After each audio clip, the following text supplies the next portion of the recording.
Queridos amigos, irmãos de doutrina espírita, que possamos agradecer a Jesus a oportunidade que sempre nos dá de sermos úteis, ou de termos a oportunidade de sempre aprendermos um pouco mais. Por isso que sempre deveremos agradecer a oportunidade de aqui estarmos na Casa Espírita, todos nós. O tema da noite de hoje, para mim, é um tema um pouco complexo, falar sobre a questão do sexo. E interessante que a palestra da noite de hoje é apenas uma parte de um seminário do qual participamos. E que eram 3 pessoas para fazer esse tema, e para mim me caiu um tema muito interessante: sexo na visão espírito filosófico. E quando me ofereceram isso, eu fiquei meio atormentado, porque como é que se filosofa sexo? É um tema meio estranho. Minha amiga ficou encarregada da época de falar sobre, Suzana, ficou encarregada de falar sobre sexualidade do ponto de vista religioso. A gente já conhece desde criança, isso pode, isso não pode, isso é pecado, Deus permite. Ou Deus abençoa ou não abençoa. E outro amigo nosso, Luiz Lima, ficou encarregado de falar sobre sexualidade do ponto de vista científico. Que, por sinal, se tiver a oportunidade, assistam a palestra dele, muito interessante, ele fala do ponto de vista científico e espiritual da questão da sexualidade. E a mim me coube falar sobre sexo, sobre filosofia. Eu já sou meio perdido quando vou falar. E falar sobre filosofia, a gente divagaria muito mais. Tentarei não ser tão perdido hoje para compreendermos um pouco mais esse assunto no aspecto filosófico. Claro, filosófico do ponto de vista da filosofia espírita. Porque, como sabemos, há várias filosofias diferentes e que cada uma tem o seu ponto de vista, né, em torno da sexualidade. Por exemplo, se eu fosse uma pessoa hedonista, iria falar sobre a sexualidade do ponto de vista da liberdade. Porque os hedonistas pregoavam que a felicidade, a fonte da vida, ou na verdade a finalidade da vida, era o prazer. Então, ter o prazer no máximo seria o essencial para a vida. Então, era um ponto de vista hedonista, que o mais interessante ainda hoje vivemos. Porque a nossa sociedade prega que quanto mais prazer, melhor. Para ser feliz, tem que ter muito prazer. E a multidão vai em busca de prazer em tudo. Se observarmos, se formos comprar um carro, vamos ver que a propaganda vai estar sempre ligada a alguém praticamente semi-desnuda. Porque parece que sexo é o que mais vende. Vai vender um creme para a saúde ou para a barba, está a mulher quase desnuda. E por aí vai, porque a nossa sociedade é assim, sensualista. É um ponto de vista ainda hedonista, onde o prazer é tudo. E é tão interessante isso, que ninguém quer ouvir falar de sofrimento e não de dor. Porque a nossa sociedade nos convida a sempre pensar do ponto de vista de prazer. Ser feliz é ter prazer. E esquecemos que os próprios hedonistas filosóficos descobriram eles mesmos que prazer por prazer não causa felicidade. Pelo contrário, nos traz dor. Porque prazer não é apenas o ponto final, é o caminho. E muitas vezes quando colocamos o prazer por prazer, encontramos muitas vezes o vazio, a angústia, a depressão, a solidão. Então, nosso ponto de vista hoje é mais na questão espiritual que a doutrina espírita nos fala. Sendo assim, quem quiser se aprofundar mais no tema, pode procurar justamente o livro Sexo e Vida, psicografado por Chico Xavier. O livro é de Emmanuel, através da psicografia de Francisco Cândido Xavier. E logo no início, quando ele vai falar sobre a questão da sexualidade, ele diz o seguinte, para entendermos o estudo, que existem 2 mundos sexuais.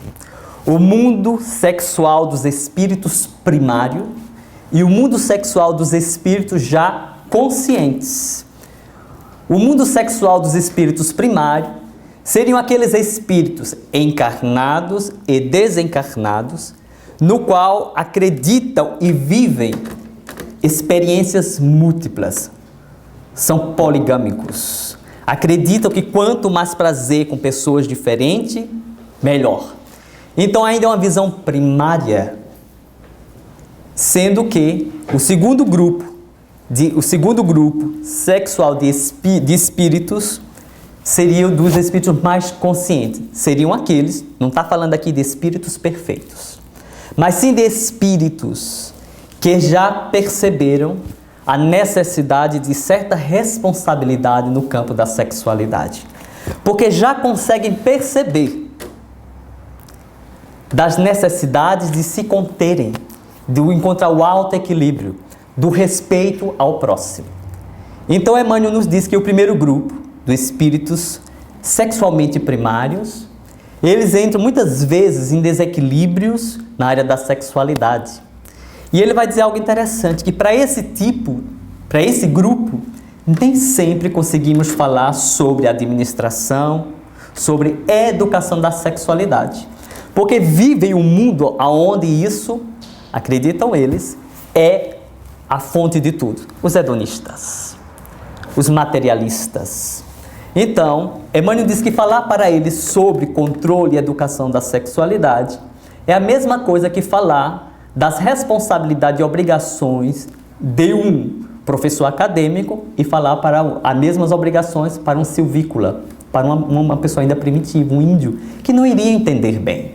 Então, o tema que vamos tratar hoje é mais para aquelas pessoas que já acreditam que não devemos viver apenas dos impulsos, mas sim também acreditamos já que há uma necessidade de autocontrole. E esse segundo grupo, que são dos espíritos já conscientes, já encontraram a monogamia como necessidade nas suas vidas.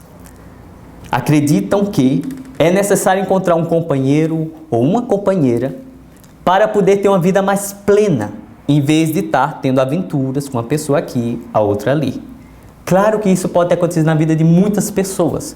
Não quer dizer, eu fiz isso, estou condenado ao inferno. Em primeiro lugar, esquecemos essa história de inferno. Como sabemos, o Espiritismo matou o inferno. Então, se o inferno não existe, Deus não vai nos condenar, porque somos todos estudantes. Mas já sabemos da responsabilidade que temos que ter para com o outrem e para conosco mesmo. Me recordo, se os senhores me permitem, de certa vez que eu tive a oportunidade de participar de um workshop conduzido por Divaldo Pereira Franco, que durou 3 dias. E uma das meditações que ele nos convidou a fazer a todo o grupo, uma meditação, por sinal, muito longa, ele nos começava a conduzir, pedir que todo mundo relaxasse, fechasse os olhos, e ele começava a nos conduzir. Por exemplo, dizia assim, estamos todos agora caminhando em uma floresta. Todos estamos, e cada um mentalmente procurava imaginar caminhando sobre uma estrada no meio de uma floresta. E de repente, há um obstáculo. Claro que cada pessoa, ele não dizia que obstáculo era esse. Apenas um obstáculo no meio do caminho. Então, cada uma das pessoas imaginava esse obstáculo. Um imaginava uma grande pedra, outros imaginavam uma árvore gigantesca. Passavam, ele silenciou e depois, como vamos fazer para atravessar o obstáculo? Cada um tratou de fazer. No meio do caminho, era muito longo, eu vou tentar sintetizar, há uma chave no meio do caminho. Cada um viu a chave da sua forma. É muito interessante que ele nos conduzindo, cada um, antes mesmo dele falar, nós já percebíamos mentalmente vendo isso. Chegou um momento que ele disse, há um rio. Temos que atravessar o rio. E claro, cada um imaginou o rio da sua forma e cada um atravessou esse bendito rio. E foi nos guiando, Terminou a meditação. Ele convidou algumas pessoas para dizer o que foi que viram. Por exemplo, quando caminhava, qual foi o obstáculo que você viu? Então teve uma senhora que levantou a mão e disse, não, eu vi uma grande pedra. Outro disse, não, eu vi uma grande árvore.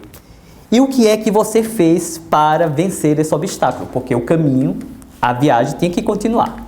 Então teve uma pessoa que disse, não, eu parei um pouco, olhei, observei depois de muito meditar, que mesmo a pedra estando no meio do caminho, havia um pequeno espaço e eu a rodeei e atravessei.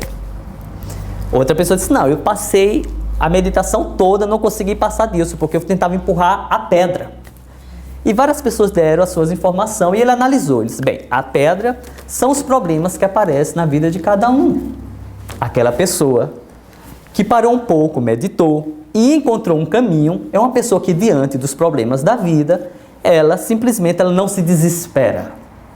Ela para um pouco e tenta encontrar o caminho. Continuou. A chave, por exemplo, uma pessoa disse que viu a chave, uma pessoa viu uma chave muito grande, Outros viram a chave pequena, outros nem viram a chave. E ele disse, não, a chave é muitas vezes a nossa vida econômica. E ele saiu analisando. A pessoa que viu a chave muito grande, muito enfeitada, é uma pessoa, por exemplo, que ainda hoje sonha que de repente vai chegar uma grande herança na vida dela. São pessoas que ainda não botaram o pé no chão. Aí ele começou a analisar. E ele saiu perguntando. Chegou uma das questões, a última, que era a do rio. Ele, se o rio, alguém viu o rio, todo mundo viu. Todo mundo levantou a mão. Isso eu gostaria que algumas pessoas, você, uma senhora levantou, viu? Vi. Como é que era o rio? Ah, era tranquilo. Conseguiu atravessar o rio? Ah, sim. Eu meditei um pouco, pensei, encontrei um barquinho, disse a senhora.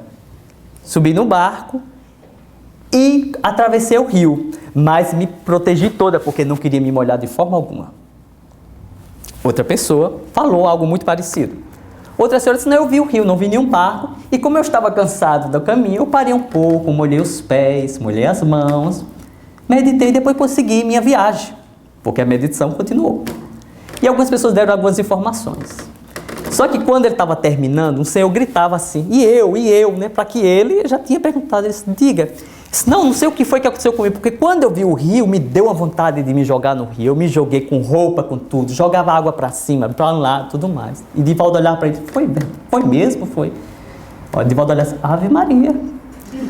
E se vocês sabem o que significava o rio? Não. A vida sexual de cada um de nós. Então, ele disse, aquela pessoa que viu o rio, entrou no barco e não quis se molhar, que é quase impossível, é uma pessoa que ainda vê o sexo como algo meio pecaminoso, algo que não devemos nos contaminar. Até faz, mas é pecaminoso. Algo que me atormentava quando criança. Sexo era pecado, mas eu não poderia ter nascido senão meus pais tivessem tido alguma espécie de relação sexual, nem que fosse dedo com dedo. Mas já eram pecadores. Fruto de um pecado eu era, conforme algumas crenças religiosas. Ele disse, não é por aí. Aquela pessoa que parou um pouco, molhou os pés, é uma pessoa que já vê o sexo sem pecado, não é uma pessoa que vive em desespero, é uma pessoa que tem equilíbrio. Porque não custa nada, ele falou, não custa nada de vez em quando molhar as mãozinhas, molhar os pés um pouquinho. Isso não é problema.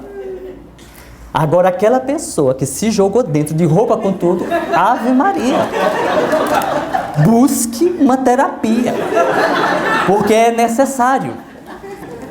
O que é interessante observarmos esses três casos é que em nenhum momento ele está condenando a questão da sexualidade, do sexo, mas sim chamando a atenção para o nosso comportamento diante dessa grande faculdade que Deus nos deu. Porque se não fosse o sexo, nenhum de nós estaríamos aqui. Porque a reencarnação não seria possível. Graças ao ato sexual, a humanidade vai se multiplicando. Assim é feito. O problema não é o sexo. É sim qual o direcionamento que vamos dando a ele. Aí alguém pode dizer assim, então quer dizer que sexo só para a procriação? Não só para isso. Porque sexo, na realidade, também é alimento para a alma. É alimento para a alma.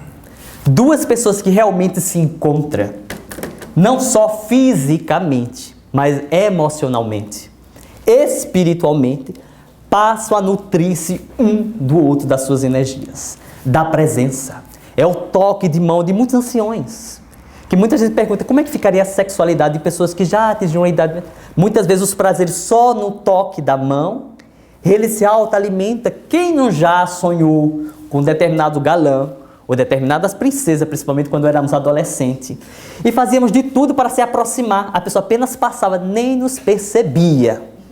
E a gente ficava sonhando. E quando bastava aquela pessoa tocar, por acidente, já tínhamos ganhado o dia. Não bastava mais nada, já íamos dormir. Não queríamos saber de nada, porque só aquele contato de tanta emoção, de tantos desejos, parecia que já nos alimentava. Então vamos perceber que sexo vai muito além apenas do encontro dos órgãos genitais. Como já sabemos, que o prazer sexual não se encontra num corpo físico apenas, se encontra na mente. Então, vamos ter que analisar hoje a questão da sexualidade neste campo. No campo mental, emotivo, espiritual, porque somos espíritas. Falar sobre sexo em outros aspectos, podemos buscar vários livros e a literatura, garanto a vocês, é mais vasta do que imaginamos. Então, Allan Kardec, o Livro dos Espíritos, diz algo interessante. 2 sistemas se defrontam. O dos ascetas, que procuram eliminar o corpo. Os ascetas são aquelas pessoas que acreditam que para evoluir eles não podem se deixar se influenciar pelos desejos do corpo. E muitas pessoas até lastimam o seu corpo, ferem, se sentem condenados porque o corpo tem desejo. É uma visão muito materialista ainda. Ou o outro sistema que são dos materialistas, que tenta eliminar a alma e só para dar prazer ao corpo. E ele vai dizer algo interessante. 2 sistemas totalmente equivocados.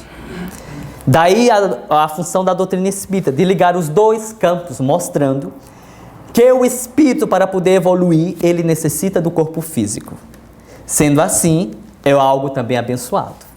Não podemos menosprezar a alma, em função do corpo, ou senão, menosprezar o corpo em função da alma. Temos que aprender a encontrar o equilíbrio de ambos. Temos que encontrar, sim, o equilíbrio dos 2, a comunhão desses 2 campos. Explique algo muito simples. Quem não já ouviu falar aquela frase, a carne é fraca? Me recordo, já narrei aqui certa vez, que quando eu estava conhecendo o Espiritismo e estava começando a frequentar a reunião mediúnica, e um dia anterior encontrei um amigo meu, que era de outra religião, muito religioso, e me contou uma aventura que ele havia tido. Eu fiquei em choque, vermelho, eu sou tímido, então fiquei meio vermelho. Ele perguntou o que estava passando, eu digo nada, apenas ter ficado vermelho. E ele, você sabe, ele mesmo se questionou, você sabe que isso não está correto. Isso é pecado. Eu digo, eu já li sobre isso. E ele me contou, ele disse, mas você sabe, existe outra questão. A carne é fraca, meu irmão. E eu me deixei levar pela carne. E eu fiquei confuso, espírito, carne, tudo mais, fiquei meio preocupado. Fui para a reunião mediúnica no outro dia. E quando sentei na reunião mediúnica, veio um espírito, através de uma médium, no meio da recomendação. E os espíritos são muito educados. Espíritos mais esclarecidos, ele não cita você, ciclano, não. Os ensinamentos deles são gerais e cada um cai a carapuça. Eu estava meio atormentado com essa questão, que a carne é fraca ou não é fraca. E o espírito fez a mensagem no final e disse assim, vamos acabar com essa história que a carne é fraca. Eu digo, mas eu não falei nada com ninguém. Porque nada de carne fraca. Fraca mesmo é o espírito que deve controlar a carne. Porque, na verdade, como lá Kardec nos diz no Livro dos Espíritos, quando ele pergunta aos espíritos sobre a questão do corpo, que seria um corpo sem espírito? Apenas um amontoado de carne. Só isso. Então, o corpo, ele é apenas conduzido por nós, espíritos encarnados. Então, é necessário, mais claro, que o corpo também pede. O corpo tem suas necessidades. Se não comermos, nos alimentarmos, vamos sentir fome. E por aí vai. Encontrarmos o equilíbrio nesta área. Chico Xavier narra, certa vez, que quando ele era muito jovem, ele que sonhava casar e ter 17 filhos. Porque as pessoas acreditam que Chico Xavier era aquele santinho, não sentia nada. Porque sexo é pecado, então Chico não pode ter sentido, Madre Teresa de Calcutá não pode sentir nada nessa área. E ele narra que quando era muito jovem, tem hora que ele, quando começou a puberdade, mais ainda mais forte, ele ficou um pouco atormentado e ele não sabia mais o que fazer. Vindo de uma orientação muito religiosa forte antes do espiritismo, era erro, era pecado, o que eu vou fazer? Era solteiro e pregava a castidade. Então ele ficava tão atormentado que certa vez Emmanuel se aproximou dele e lhe contou uma história muito linda, muito simples, contando que havia um reino, que nesse reino havia um problema de alimentação. As pessoas tinham que comer muito pouco, porque o rei havia guardado uma grande quantidade de alimento para alimentar justamente o exército, para proteger a segurança daquele todo reino. Só que o tempo foi passando, as pessoas começaram a passar fome, a fome aumentou, e começaram a exigir cada vez mais do rei que liberasse o alimento. E o rei ficou em uma situação muito difícil, porque ele tinha que alimentar primeiro os guardas para proteger o reino dele. Então, chamou os seus orientes porque era capaz de ter uma guerra civil lá dentro, porque eles queriam se alimentar, estavam desesperados, o povo. E o rei ficou numa situação muito difícil. Se ele desse o alimento ao público, ao grande povo, ele iria tirar comida dos soldados que lhe protegia toda aquela área. E fazendo isso, ele ia colocar em risco todo o reino. Então, o único jeito que ele teve foi conversar com os seus súditos. E explicou a ele, conhecendo a necessidade que eles tinham de se alimentarem, porque sentiam fome. Mas chegou um momento que estavam todos muito desesperados. Então o rei pediu a eles que tivessem um pouco mais de calma e de paciência. Que esperassem mais um pouco e eles mas nós temos fome. Nós queremos nos alimentar. E ele explicou a eles que se ele desse a comida a eles, eles iriam se alimentar, mas a fome depois voltaria. E no entanto, iria tirar alimento daqueles soldados que protegiam todo o reino. E sendo assim, se alimentasse eles também iriam perder a vida, porque com o tempo o reino seria invadido. E aí o rei, depois de conversar muito, consegue convencê-los. O que isso tem a dizer com os nossos desejos sexuais? Então Emmanuel vai ensinar a Chico que ele deveria conversar com seus hormônios, com suas células. Toda vez quando ele tivesse um grande desejo, ele se concentrasse e procurasse se acalmar e conversasse com seus desejos, dizendo a eles que eles se acalmassem, que eles ficassem tranquilos, porque era necessário um equilíbrio para todos.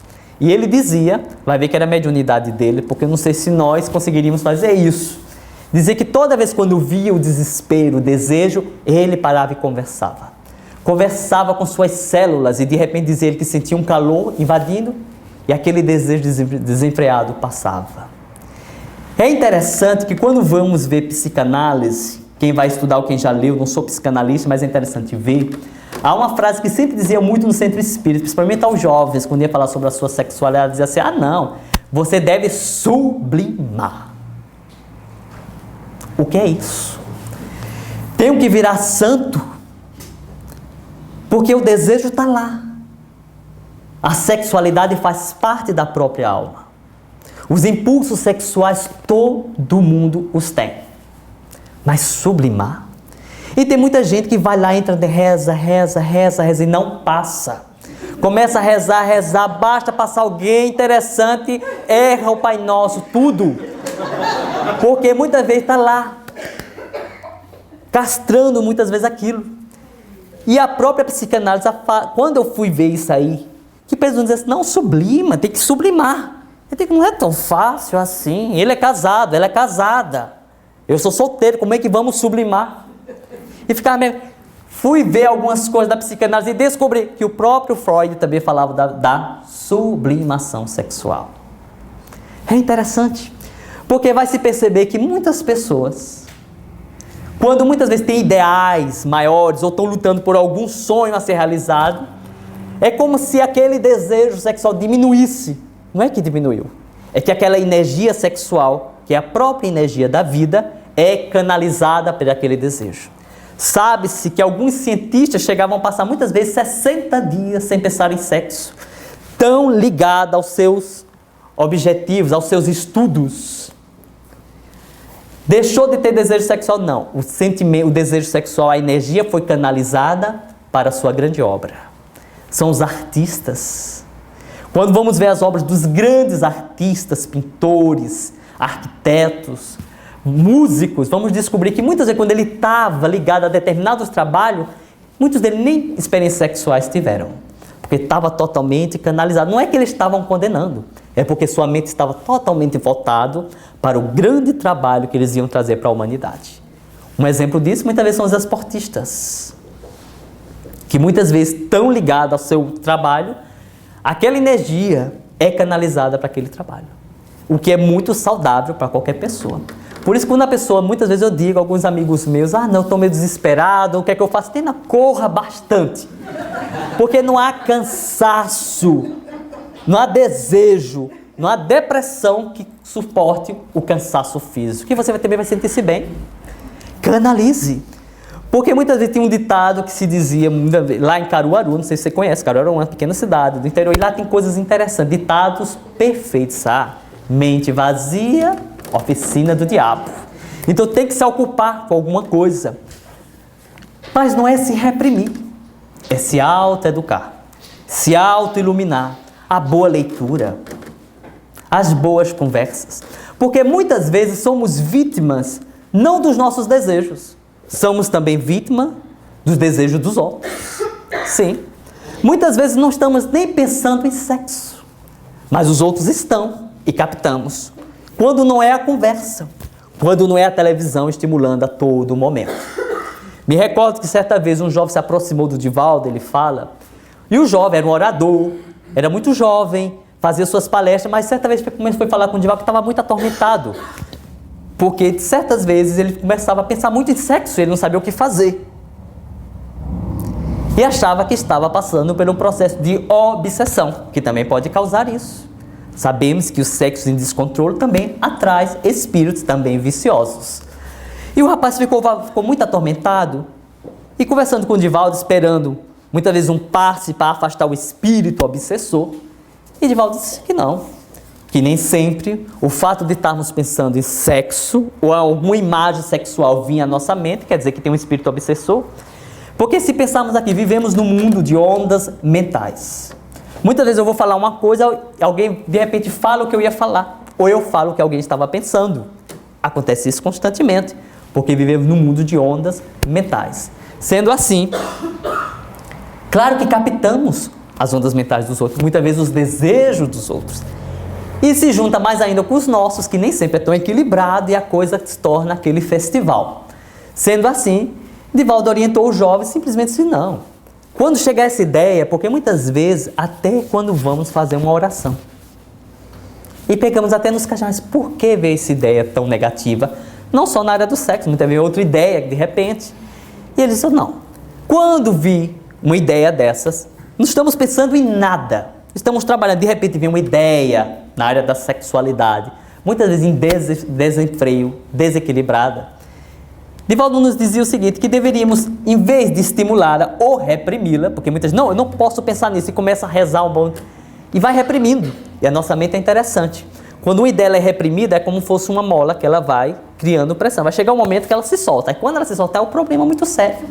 É como aquelas pessoas que tudo é pecado, tudo é errado, e não querem nem saber, quem sabe daquela personagem cômica que tinha na televisão, que tudo que a pessoa ia falar, nada na relação, tudo ela interpretava como sendo algo sexual, porque ela vivia uma pessoa totalmente recalcada e tudo é isso, vivia atormentada.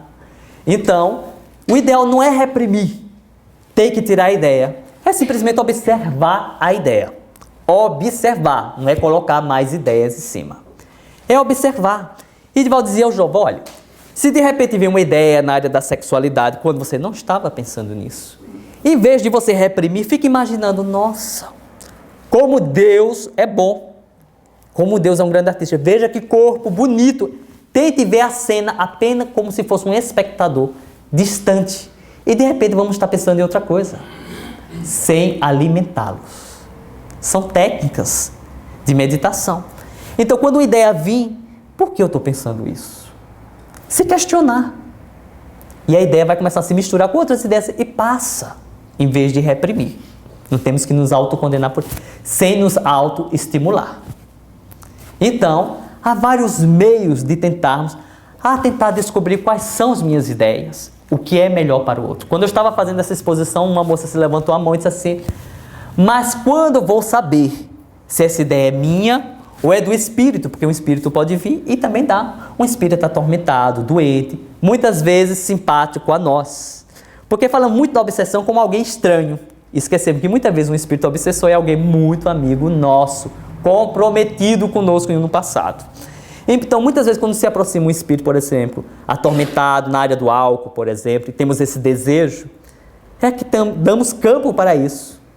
Mas quando ele se aproxima, nos dá ideias, nos dá estímulos, oportunidades que não deveríamos. Então, quando a jovem lembra, mas o que eu posso fazer? Quando vir uma dessas ideias, como é que eu vou saber se a ideia é minha ou é do espírito? Está lá, Kardec fez a mesma pergunta aos espíritos. Quando os espíritos disseram que os espíritos não influenciavam a nossa vida, muitas vezes eles mesmos nos conduziam. O importante não é saber se a ideia vem de um espírito ou se é nossa. O importante é saber se a ideia é boa. Porque pode ser um espírito atrasado, que dá uma ideia ruim para nós. Pode ser uma ideia nossa ruim, que nos estimula. O importante é saber qual é a qualidade dessas ideias. Então, se o espírito não me dá uma ideia e é negativa, não é importante se é do espírito ou se é minha. O importante é que eu possa me equilibrar mesmo diante de uma ideia desequilibrada. Se a ideia é boa, pode ser fruto minha, pode ser fruto de um espírito. Essa sim devemos seguir. Então não devemos querer saber, porque tem muitas pessoas que dizem assim, não, eu não concordo com isso, mas o espírito diz que eu deveria fazer. Nem tudo que o espírito diz eu tenho que fazer, porque nem todo espírito sabe de tudo. Como eu digo sempre às pessoas, se eu desencarnar hoje aqui, quem desenvolver a mediunidade de vidência vai ver se isso nem mais gordo nem mais alto, vai ver do mesmo jeito. E nem pelo fato de eu ter desencarnado, eu não vou ser nem bom, nem melhor, nem pior. Eu vou ser eu mesmo do mesmo jeito. Se eu tenho vícios, continuo do mesmo jeito. Então, muitas vezes, espíritos viciosos, pessoas que tiveram vícios na área das drogas, do álcool, da sexolatria, eles desencarnam e continuam do mesmo jeito. Infelizmente, se aproximando de nós, também estimula também os seus desejos. Então, não é importante saber se a ideia dele é minha, é importante saber se ela é boa. Uma das regras, toda vez quando pensarmos na questão da sexualidade, é pensar na nossa responsabilidade. E tem uma regra muito fácil para nos ajudar a isso. Não fazer aos outros aquilo que não gostaria que fizessem conosco. É a lei áurea, a lei de ouro. Sendo assim, toda vez quando formos pensar em termos alguma aventura sexual, aonde a afeição, o sentimento não esteja incluído, temos que pensar, gostaríamos que o outro fizesse isso conosco? Porque tem muitas pessoas que dizem assim, não, mas eu sou uma pessoa adulta, ela é adulta, eu sou adulto, então podemos fazer o que bem entender, nem sempre.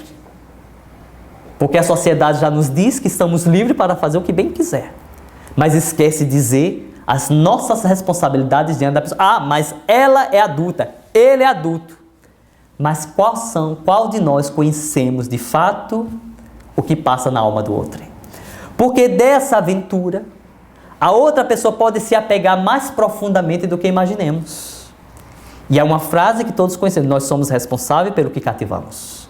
De uma aventura sentimental, apenas carnal, que muitas vezes pode ter também, pode nascer dali um grande sentimento de apego da outra. E acharmos que podemos descartar da pessoa na hora que quisermos, estamos completamente enganados. Do ponto de vista da nossa sociedade, se pode. Não há nenhum compromisso físico, nenhum papel assinado. Mas os Espíritos nos diz que toda aventura que temos, independente de sermos casados num papel ou não, para Deus, estamos nos comprometendo. Se convivemos com alguém por longo tempo, para Deus estamos nos casando com a pessoa. Então somos responsáveis também por aquelas pessoas, pelo que passa no mundo delas. Lembro de uma mensagem de um espírito atormentado, sofrendo processo de muita dor no mundo espiritual. E ele não entendia, porque no plano espiritual ele era considerado um suicida. Mas como suicida? Se for uma ex-namorada dele que o matou, ele estava em um lugar e ela de repente chegou numa ex-namorada e com a arma lhe tirou a vida. E quando ele vai ver, era uma pessoa de um porte físico, de grande beleza física, e graças a isso, muito sensual, por onde passava vivendo a sua juventude, ele saía encantando e desencantando muitas pessoas. Muitas jovens sofreram, se apaixonaram por ele, e muitas sofreram, porque ele depois de conseguir o que ele desejava, ele simplesmente abandonava. Era jovem, ele tinha que viver a vida dele, esquecendo que ele estava vivendo sobre o sofrimento de outras pessoas. Então, muitas jovens, apesar do sofrimento, tinha bases morais e conseguia perdoar, e se não perdoar, deixava.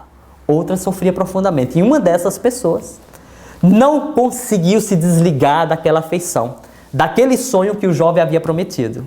E passou muito tempo sofrendo querendo reencontrar o seu grande amor. E quando encontrou ele com outra pessoa, sentindo totalmente preterida, ela não aguentou a dor e tirou a vida dele. É interessante. Para nós, ele havia sido assassinado. No plano espiritual, ele era considerado um suicida indireto, porque ele era responsável pela dor que ele havia criado naquela própria jovem. Então vamos ver que as afeições ou as experiências muitas vezes nos convidam a uma responsabilidade que desconhecemos. Então daí, aqui não estamos falando de proibições. Espiritismo não nos proíbe a nada.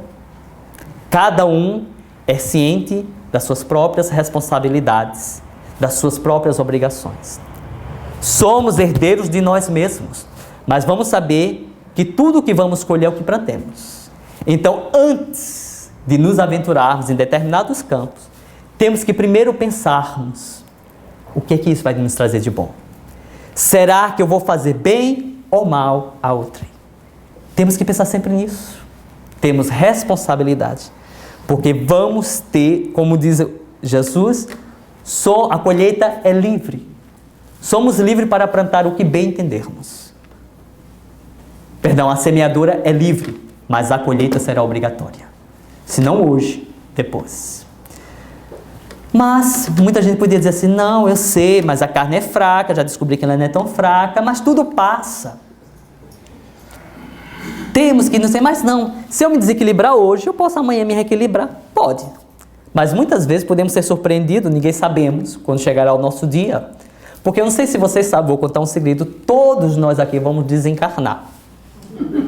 Não sei se vocês sabem desse detalhe. Todos nós vamos morrer, como diz no popular, e vamos ter que encontrar nós mesmos a nossa própria consciência do outro lado. Então, já que isso vai acontecer, que tal o convite?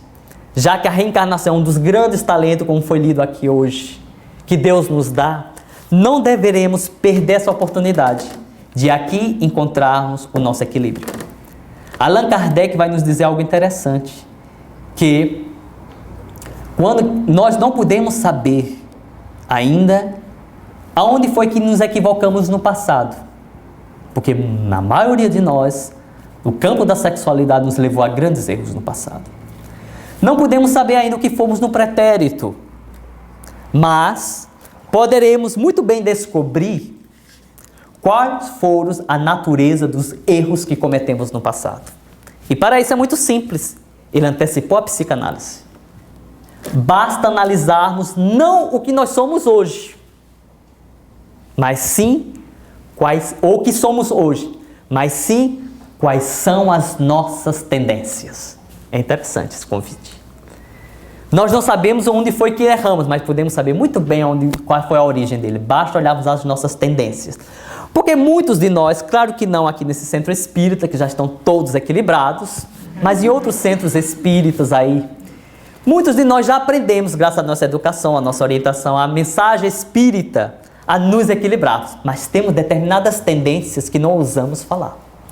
E quando observamos essas tendências, podemos ter certeza, foi nessas tendências que nós nos equivocamos no passado e temos que abrir os olhos para novamente não voltarmos a cair. Aí tem gente, não, mas o que é que eu vou fazer? Eu desejo, mas a gente deseja muitas coisas. Eu desejo muitas vezes, quando estou com raiva, matar alguém, bater a porta na cara de alguém, mas a educação e o equilíbrio e a boa postura já diz que eu não devo fazer isso vai me prejudicar. Então eu tenho desejo muitas vezes, principalmente quando estou, qualquer ser humano, quando está em desequilíbrio, revoltado, temos muitas tendências. Mas temos que observar que essas tendências que temos foi justamente onde nos equivocamos no passado.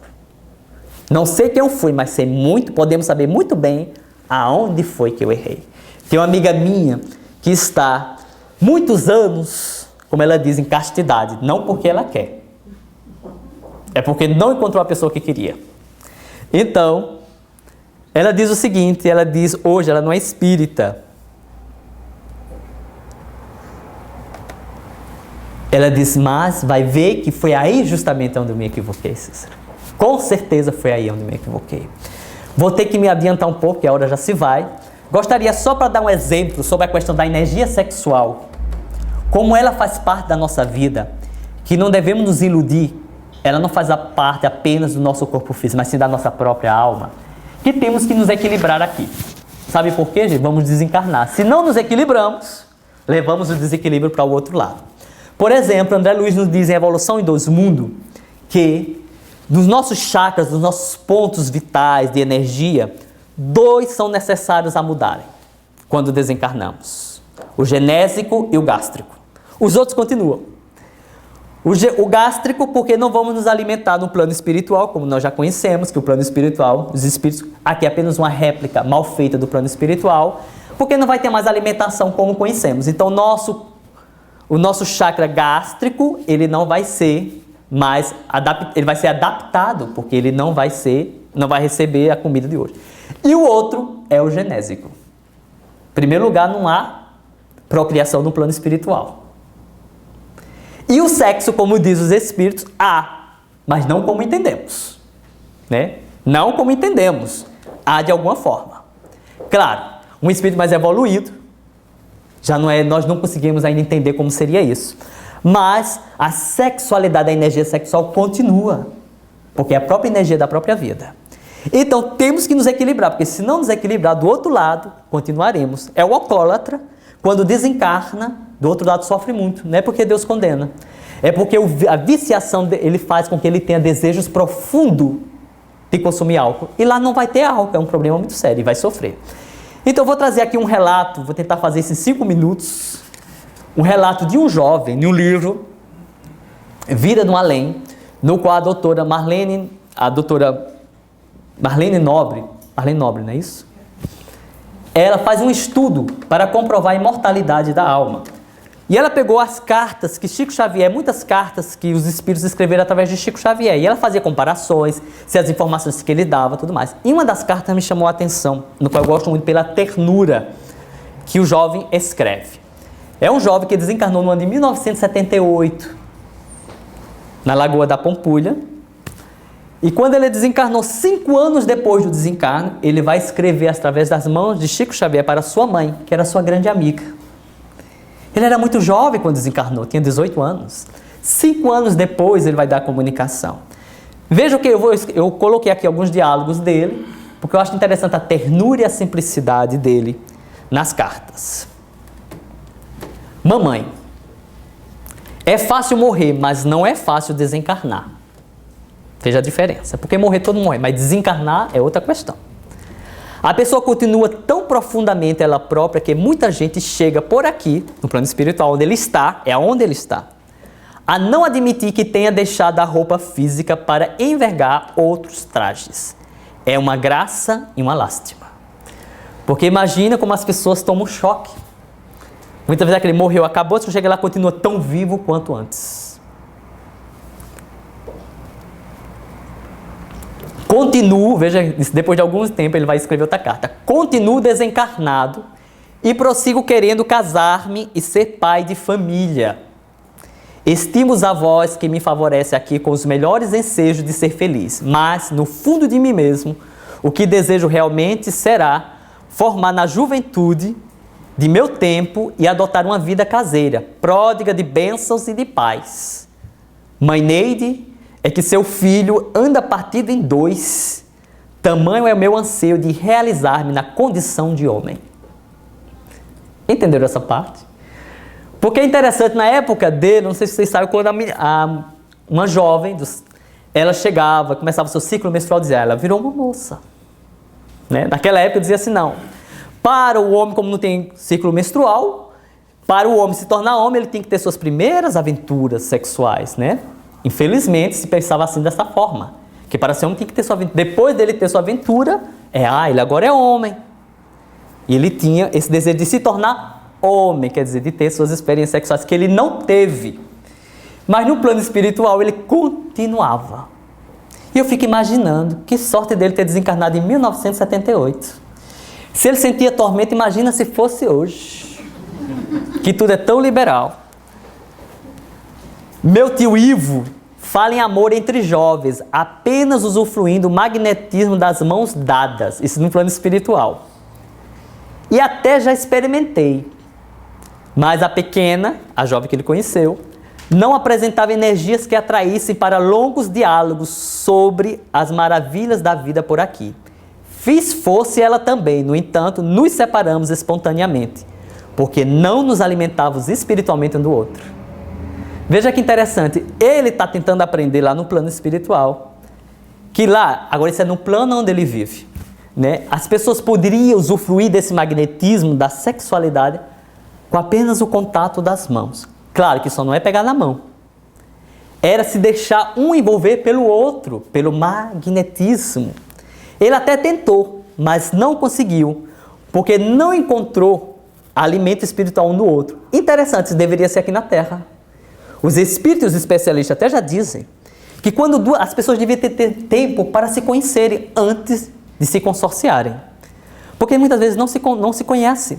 E cada vez que se conhece mais, melhor seria a sua ligação afetiva. Só que hoje em dia não dá tempo. Primeiro tem a relação sexual, depois pergunta o nome. E depois não entende por que não foi tão bom. Claro, não houve ligação afetiva. O que já começa aqui na Terra. Ele continua. Creio que meu caso é uma provação que apenas vencerei com o apoio do tempo. E a doutora Marlene diz justamente isso, que realmente deve ser uma provação. Né? Que ele nem usufruiu da sexualidade aqui na Terra, levou o desejo para o plano espiritual e nem lá ele conseguia. Tentou, pelo toque da mão, por conhecer, mas não conheceu. Veja, interessante, não é que ele não conseguia, é porque ele não conheceu ninguém ainda que se sintonizasse com ele. Minha avó celeste considera fácil esta abstenção por aqui. A avó dele já está no plano, ela diz que é fácil se abster. Porque nos afirma que em nossa esfera não há possibilidade de gravidez. Mas com gravidez ou sem ela, queria uma companheira loura ou morena. Eu acho de uma beleza, porque ele está sendo tão sincero com os desejos dele. E na época, ele vai até mais na frente dizer, tem pessoas que me criticam. Mas como é que eu posso deixar de dizer isso à minha mãe? Porque ela era grande conselheira dele. Então ele está pedindo conselhos à mãe. Ela ia para Chico Xavier e ele mandava as cartas. Pedindo conselho às mães. E ele falando dos seus desejos, da sua angústia no plano espiritual. Mas veja que isso já fazia anos, porque ele mandou 20 cartas durante 5 anos. E foram feitos 2 livros. Então é interessante ele falando, né, que ele continuava ainda com esse desejo. Olha que ele era equilibradozinho. Imagina quem não é. Imagina aquele que se joga no rio com roupa, com tudo, joga tudo, fica difícil. Dizem por aqui que os pares certos, aqui na Terra também, interessante, trocam emoções criativas e maravilhosas, no simples toque de mãos. No entanto, estou esperando um milagre. Vocês sabiam que experiências científicas já feitas, falando sobre a sexualidade, já comprovou que quando 2 pessoas se encontram, efetivamente, com afeição completa, um ligado, um sintonizado com o outro, o sexo alimenta de tal forma que depois de uma relação sexual, quando as pessoas realmente se encontram, o amor ali se encontra junto, é tão impressionante que as pessoas passam mais de 3 dias sem precisar ter relação sexual, porque o prazer lhe invade de tal forma, o êxtase, de tal forma que a pessoa passa dias em estado, como diz assim, budístico. É como se ele tivesse entrado num estado de tão bom que é quando se encontram. Infelizmente são poucos casais. Dizem que quando eles se encontram, a pupila se dilata, as cores são mais vibrantes. Foram experiências científicas. Que depois, quando essas 2 pessoas se encontram realmente, as cores ficam mais vibrantes. Dizem que é o melhor tratamento para a pele. Porque quando é tão bem feito, o sangue solta uma enzima que a pele fica, que dá inveja a qualquer mulher. Porque é perfeito quando se encontram de verdade. Quando existe realmente a verdadeira afeição. Quando as pessoas se encontram e o jogo ali não é apenas sexual, mas sim de profundo amor. Experiências feitas na área da sexualidade. E ele fala desse milagre que ele está esperando ainda. Enfim, esta é a minha atualidade e não podia omitir o que sinto perante você, minha mãe, minha confidente, minha melhor amiga. Com o tempo, vamos regularizar tudo isso. Esteja tranquila, refira-me ao assunto. Quer dizer, ele está confiante que no tempo ele vai estar melhor. Mas acho que vou entrar no cordão das mãos entrelaçadas e depois lhe darei as notícias.